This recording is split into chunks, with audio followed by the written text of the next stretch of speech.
நண்பர்களே, 1 ரூபாய்க்கு ஒரு முழு சாப்பாடு. கலங்கி போய் நின்றாள் அந்த இளம்பெண் அந்த கல்லூரி வாசலில்.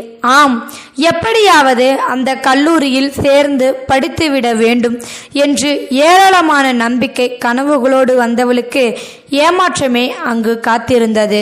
காரணம், அட்மிஷனுக்காக நிர்வாகம் கேட்ட தொகையை அவளது பெற்றோர்களால் கொடுக்க முடியவில்லை.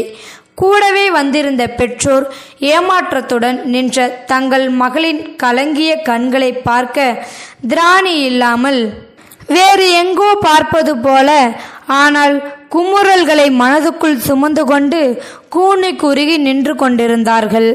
விரக்தியோடு வெகு நேரம் அப்படியே அங்கேயே அசையாமல் நின்றிருந்தாள் அந்த பெண். தன் ஏமாற்றத்தை வெளியே காட்டினால் பெற்றோர்கள் மனம் சங்கடப்படுமே என நினைத்து பொய்யாக சந்தோஷப்பட்டு தன் அப்பா அம்மாவிடம் சொன்னாள். சரிப்பா, வாங்க வீட்டுக்கு போகலாம். அந்த பெண் கல்லூரி வெளிவாசலை நோக்கி நடக்க ஆரம்பிக்க தலை குனிந்தபடி அவளை தொடர்ந்தனர் அந்த பெற்றோர். அந்த பெண்ணின் தாய் கூட தன் மகளின் சோகத்தை தாங்கிக் கொண்டாள். ஆனால் அந்த அப்பாவால் அது முடியாமல் போனது. மகளுக்கும் மனைவிக்கும் தெரியாமல் தன் கண்களில் வழிந்த கண்ணீரை துடைப்பதற்காக வேறு பக்கம் திரும்பிய அந்த மனிதரை தற்செயலாக அந்த பக்கம் நின்றிருந்த இன்னொரு மனிதர் பார்த்து விட்டார். ஹலோ, நீங்கள் ஏஎம்வி மெஸ் ஓனர் தானே? ஆமாம். என்ன விஷயமாக இந்த கல்லூரிக்கு வந்திருக்கீங்க?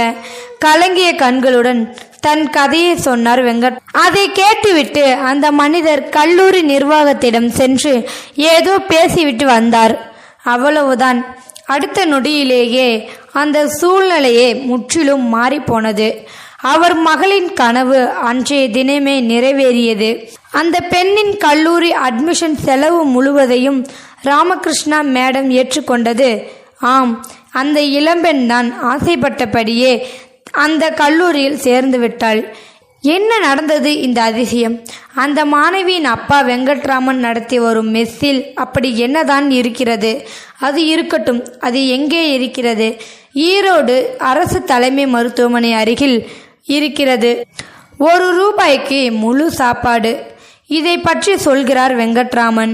கடந்த 2007ஆம் ஆண்டு முதல் 3 வேளையும் ஈரோடு அரசு தலைமை மருத்துவமனை நோயாளிகளுக்கு 1 ரூபாயில் உணவு வழங்குகிறோம்.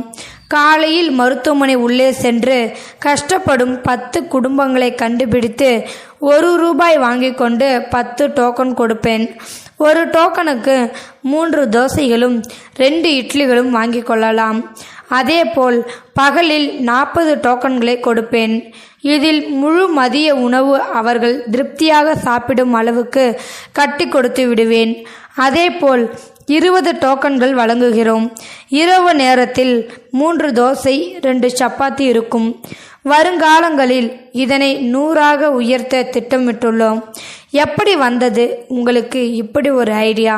வெங்கட்ராமன் சொன்னார். ஈரோடு அரசு மருத்துவமனையில் உள்நோயாளிகளாக அனுமதிக்கப்பட்டவர்கள் பெரும்பாலும் வசதி இல்லாதவர்களாக தான் இருக்கிறவர்கள். அவர்களுக்கான உணவு மருத்துவமனையில் கொடுக்காவிட்டாலும் நோயாளிகளுக்கு துணையாக வந்தவர்கள் சாப்பிட வெளியில்தான் செல்ல வேண்டும். பலருக்கும் இதற்கு கையில் பணம் இருக்காது. அதற்காக தான் இந்த திட்டம். ஒரு பிளாஸ்டிக் பையில் சாப்பாடு, சாம்பார், ரசம், மோர், பொரியல், அப்பளம் எல்லாவற்றையும் கொடுத்து விடுவோம். ஹாஸ்பிட்டலுக்கு போய் அவர்கள் அதை பகிர்ந்து சாப்பிட்டு கொள்ளலாம். முதலில் இதை இலவசமாக செய்ய நினைத்தேன். ஆனால் எதையும் இலவசமாக கொடுத்தால் அதன் அருமை நமக்கு தெரிவதில்லை. அதனால்தான் 1 ரூபாய் வாங்கிக் கொள்கிறேன். சரிங்க வெங்கட்ராமன், இதனால் உங்களுக்கு என்ன லாபம்? புரிந்து கொண்டு பதில் சொன்னார் வெங்கட்ராமன். நஷ்டம்தான். ஆனால் இப்போது நிறைய பேர் இந்த திட்டத்திற்கு நன்கொடை தருகிறார்கள். அவர்கள் பெயரையும் என் கடையில் எழுதி வைத்து விடுகிறேன். பேச்சின் இடையே சிறிய இடைவெளி விட்டு வெங்கட்ராமன் தொடர்ந்தார். கல்லூரியில் படிக்கும் என் மகள் மட்டுமல்ல, நல்ல வேலைக்கு போய் கை நிறைய சம்பாதிக்க ஆரம்பித்து விட்டால் இன்னும் நிறைய பேருக்கு, ஏன் இந்த அரசு மருத்துவமனைக்கு வரும் அத்தனை பேருக்கும் 1 ரூபாய்க்கு சாப்பாடு கொடுக்க முடியும். அந்த நல்ல நாளை எதிர்பார்த்து காத்திருக்கிறேன். அடடா, எப்பேற்பட்ட ஒரு உத்தம மனிதன்! இவரது இந்த உயர்ந்த உள்ளம் பற்றி அறிந்ததால் தான் ராமகிருஷ்ணா மேடம் இவர் மகளின் கல்லூரி செலவுகளை தானாகவே முன்வந்து ஏற்றுக்கொண்டது. சற்றே சிந்தித்து பார்க்கிறேன். உன் பெயர் தெரியாத யார் யாருக்கோ எதையும் எதிர்பார்க்காமல் இந்த மனிதர் செய்த உதவி சரியான நேரத்தில் இவர் மகளுக்கு ஏதோ ஒரு ரூபத்தில் வந்து எதிர்பாராத மிக பெரும் உதவியை செய்து இருக்கிறது. இந்த வீடியோ உள்ள கருத்து உங்களுக்கு பிடிச்சிருக்கும் நினைக்கிறேன். பிடிச்சிருந்தா லைக் பண்ணுங்க, ஷேர் பண்ணுங்க, கமெண்ட் பண்ணுங்க, மறக்காம சப்ஸ்கிரைப் பண்ணுங்க. தேங்க்யூ ஃபார் வாட்சிங்.